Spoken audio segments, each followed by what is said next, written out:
उत्तराखंड के पहाड़ी इलाकों में बारिश संकट बन गई है। कहीं लैंडस्लाइड के साथ बड़े बड़े पत्थर गिर रहे हैं। उत्तरकाशी चमोली में सफर करना खतरनाक हो रहा है। वहीं उत्तरकाशी में एक और झील मुसीबत बनती दिख रही है, जिससे रिहायशी इलाकों को चपेट में ले लिया है। देखिए।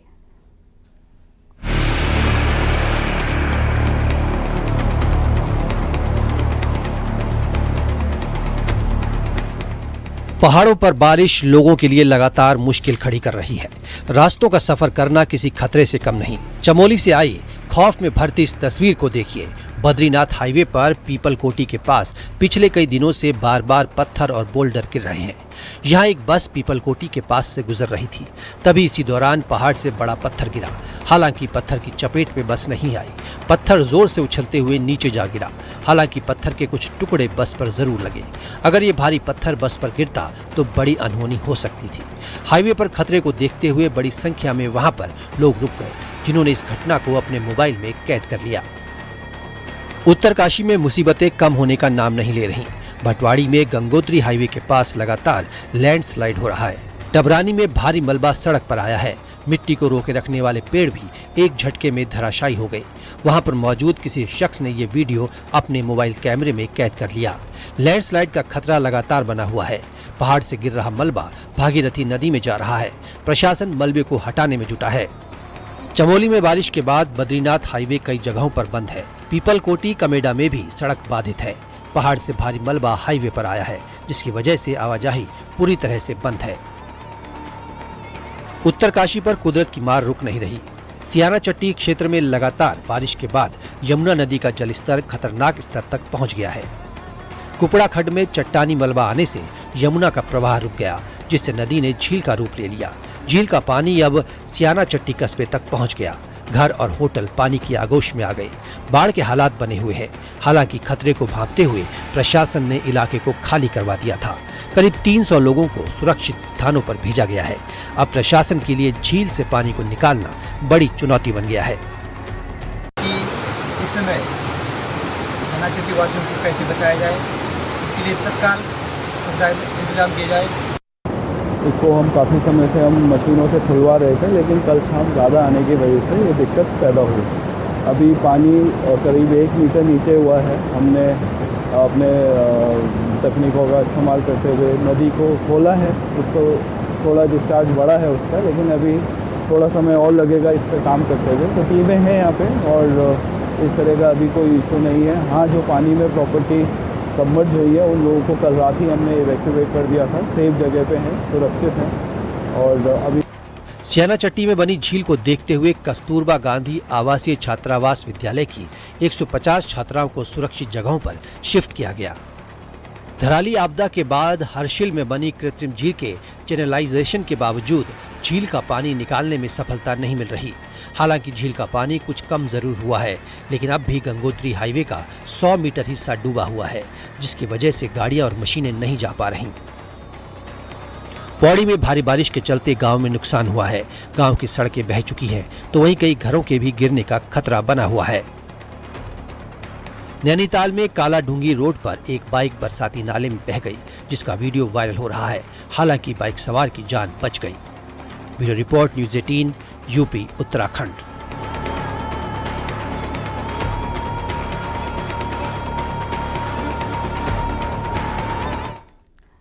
राजस्थान में मानसून एक बार फिर से अपना रौद्र रूप दिखाया है। पिछले 48 घंटों से लगातार हो रही भारी बारिश ने जनजीवन को पूरी तरीके से अस्त व्यस्त कर दिया।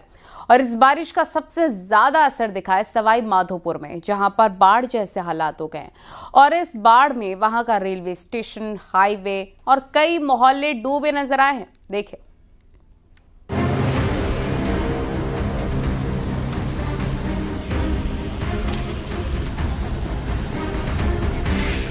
राजस्थान के सवाई माधोपुर में जल प्रलय, डूबे मोहल्ले, गलियां और रेलवे स्टेशन।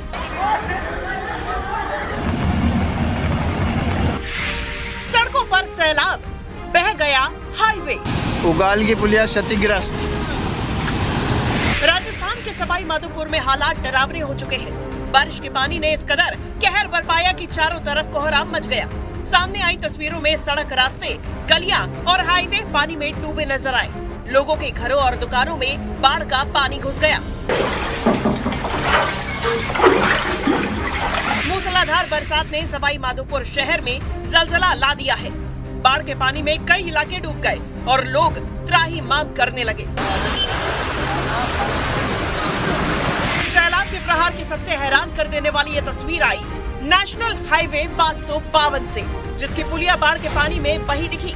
यही नहीं, इस हाईवे का एक पूरा हिस्सा ही सैलाब में समाया नजर आया।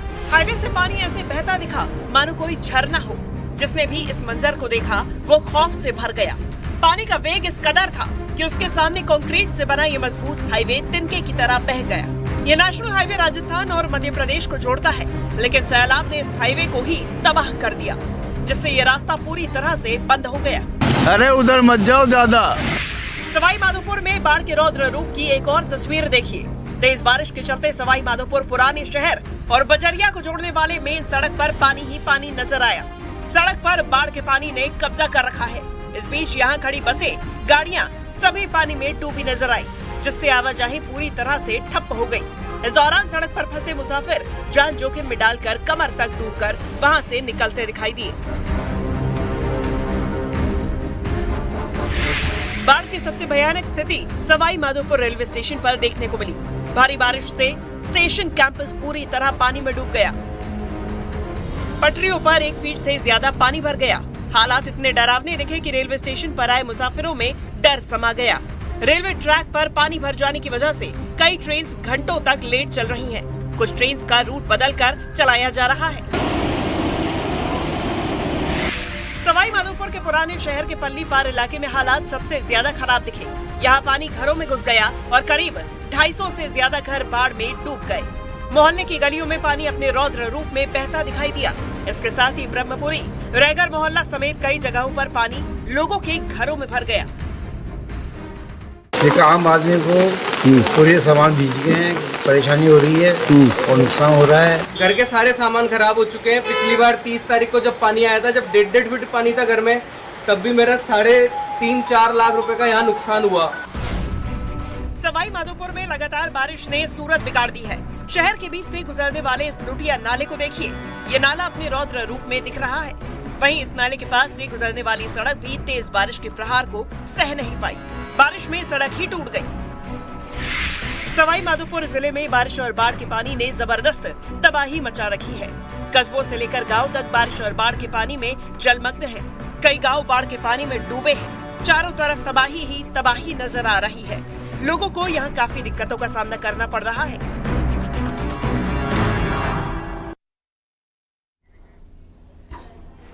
और गूगल मैप एक बार फिर से हादसे की वजह बन गया है।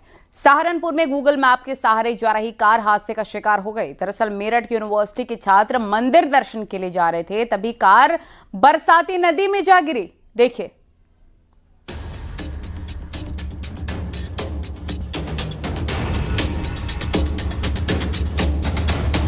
गूगल मैप ने फिर दगा दे दिया।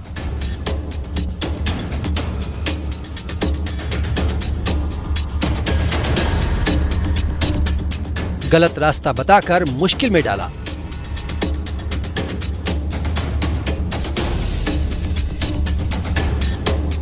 अक्सर अनजाने सफर और लंबी दूरी तय करने के लिए गूगल मैप ऐप का इस्तेमाल होता है, लेकिन कभी कभी टेक्नोलॉजी पर आंख मूंद कर भरोसा करना भी मुश्किल खड़ी कर देता है, क्योंकि तकनीक हमें निश्चिंत कर देती है, जिससे खतरे का आभास नहीं होता।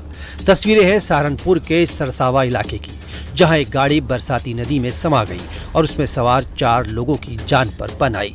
मेरठ यूनिवर्सिटी के 4 छात्र अंबाला के प्रसिद्ध मार्कंडेश्वर मंदिर जा रहे थे।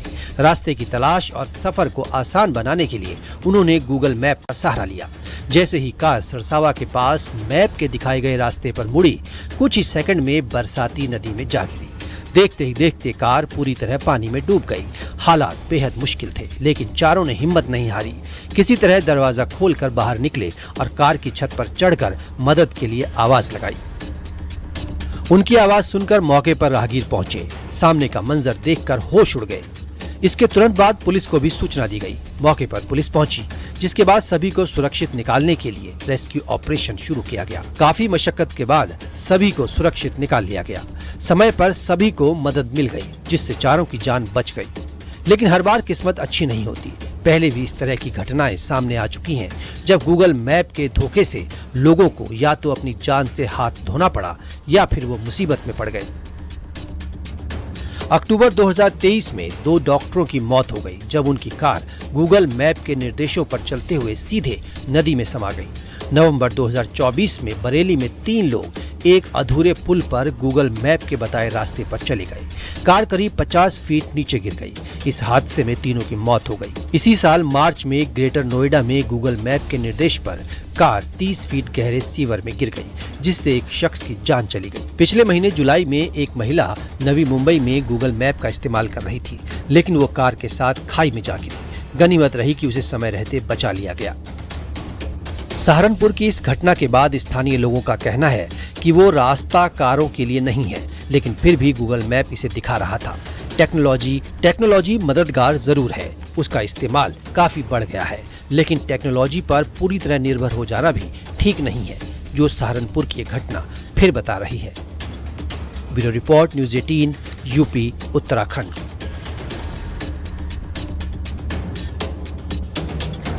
और इधर मध्य प्रदेश के बैतूल में भारी बारिश के बीच उफनते रपटे को पार करता एक शराबी बह गया। नशे की हालत में युवक की लापरवाही भारी कैसे पड़ी है, इस रिपोर्ट में देखें।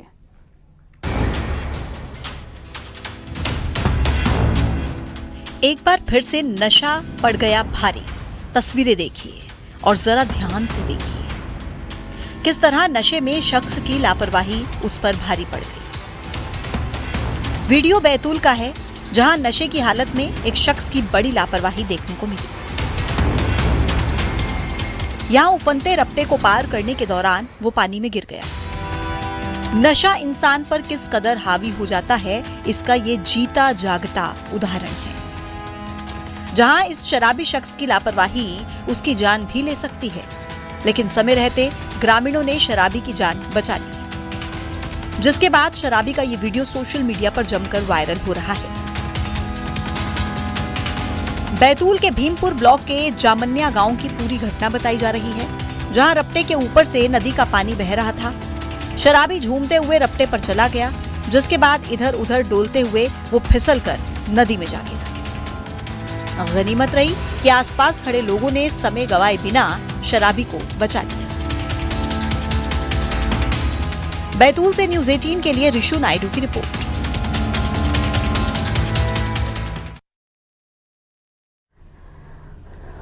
और हरिद्वार के रिहायशी इलाकों में जंगली हाथियों की आवाजाही लगातार जारी है। बृहस्पतिवार को हरिद्वार के जमालपुर कला में दिन दहाड़े जंगली हाथियों का झुंड घुस आया। हाथियों को गलियों में घूमता देखा वहां मौजूद लोगों में अफरा तफरी मच गई। जंगल की ओर से आए हाथी सड़क पार करते हुए खेत की ओर निकल गए, जहां उन्होंने खेत में खड़ी फसलों को रौंद डाला। स्थानीय लोग वन विभाग से हाथियों की आवाजाही पर रोक लगाने की मांग कर रहे हैं।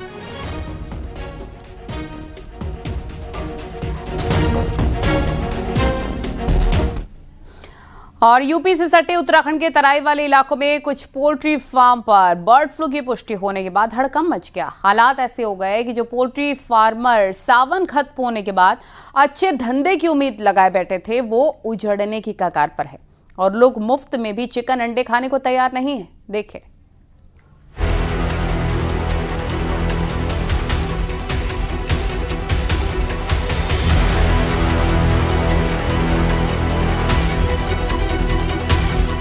कुमाऊं के 6 जिलों में मौजूद 650 पोल्ट्री फार्म से तकरीबन 450 फार्म्स में पल रही ये मुर्गियां फार्मर्स के लिए सिरदर्द बन चुकी हैं। पहले उत्तराखंड की सीमा से लगे यूपी के बिलासपुर में बर्ड फ्लू का मामला सामने आया, तो फिर उधम सिंह नगर के किच्छा में, यही नहीं खटीमा में भी संदिग्ध परिस्थितियों में मुर्गियों की मौत हो गई।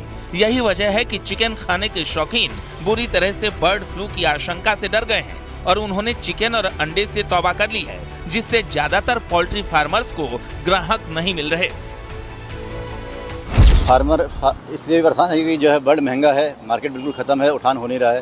सरकार जो मुआवजा दे रही है वो भी बहुत ना के बराबर है। उसमें तो मैं कहूँगा कि बच्चे की लागत भी नहीं निकल पा रही है।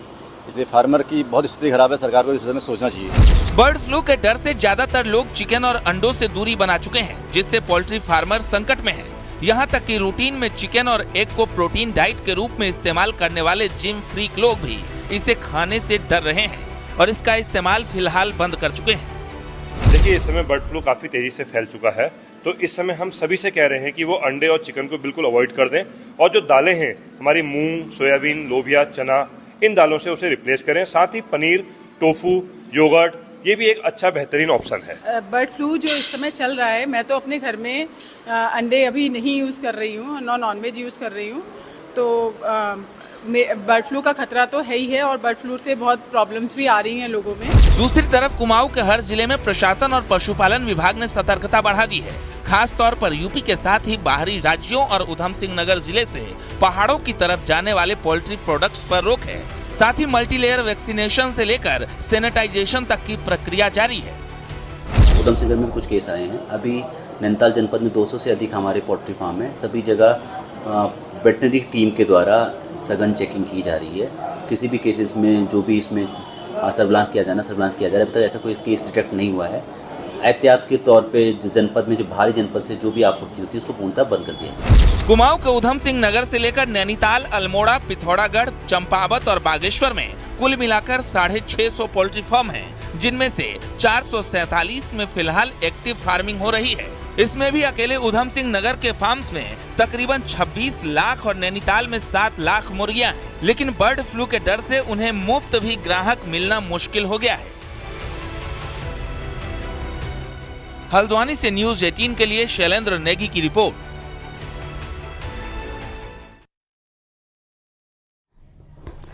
और रामनगर के कॉर्बेट टाइगर रिजर्व में इन दिनों वन कर्मियों को अलर्ट रखा गया है और इसके साथ ही वन कर्मी दिन रात पार्क की गश्त भी कर रहे हैं। ये पूरा मामला क्या है, इस रिपोर्ट में देखिए।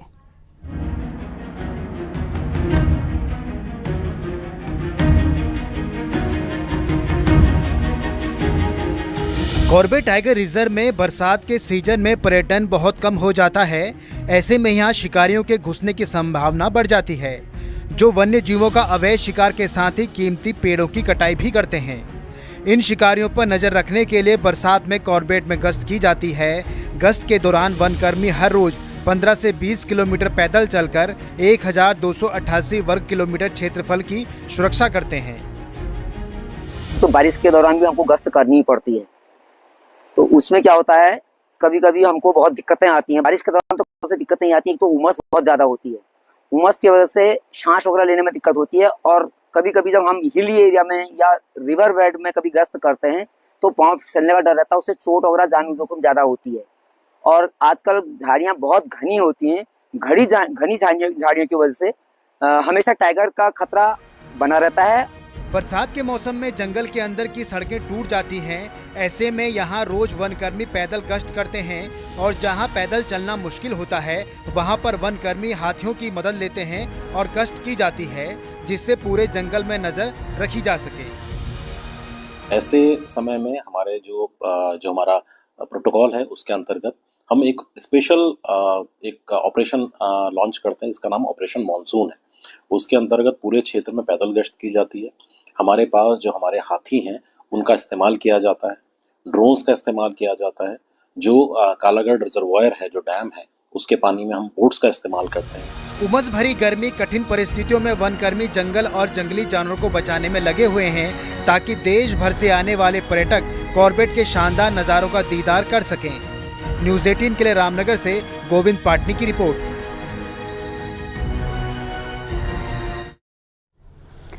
और राष्ट्रपति चुनाव को लेकर बीजेपी ने अपनी कमर कस ली है और समर्थन जुटाने में लग गई है। और इसी क्रम में महाराष्ट्र के मुख्यमंत्री देवेंद्र फडणवीस ने उद्धव ठाकरे और शरद पवार को फोन किया। आगामी उपराष्ट्रपति चुनाव में एनडीए के उपराष्ट्रपति पद के उम्मीदवार सीपी राधाकृष्णन के लिए उनका समर्थन मांगा। सीएम फडणवीस ने दोनों नेताओं से अपील की कि वो महाराष्ट्र के मौजूदा राज्यपाल का ही समर्थन करें। इससे पहले देवेंद्र फडणवीस ने राज ठाकरे से मुलाकात की थी और इस बात की जानकारी खुद देवेंद्र फडणवीस ने दी। चूंकि आप देखिए, मैंने सम्मानीय श्री उद्धव ठाकरे जी और सम्मानीय श्री शरद पवार जी को फ़ोन किया था और मैंने उनसे निवेदन किया था कि महाराष्ट्र के राज्यपाल जो मुंबई के वोटर हैं उनको उपराष्ट्रपति पद का उम्मीदवार तैयार किया गया है या उनको बनाया गया है। उपराष्ट्रपति पद का जो चुनाव होता है ये एक प्रकार से नॉन पार्टीशन माना जाता है, क्योंकि इस चुनाव में कोई व्हिप नहीं होता। इसलिए मैंने उनसे निवेदन किया कि चूंकि आप महाराष्ट्र की अस्मिता को मानने वाले लोग हैं तो आपने भी महाराष्ट्र का एक वोटर ये देश का उपराष्ट्रपति बन रहा है, इसलिए आप उन्हें समर्थन दीजिए। इस प्रकार का मैंने उनसे निवेदन किया था। मुझे उद्धव जी ने कहा कि हम सबसे चर्चा करके फिर निर्णय करेंगे, और शरद पवार जी ने कहा कि चूंकि सारा अपोजिशन साथ में आकर एक कैंडिडेट खड़ा कर रहा है तो हमको उनके साथ जाना पड़ेगा। खबरें जारी हैं, रुकेंगे छोटे से ब्रेक के लिए। आप देख रहे हैं न्यूज़ 18 उत्तर प्रदेश उत्तराखंड।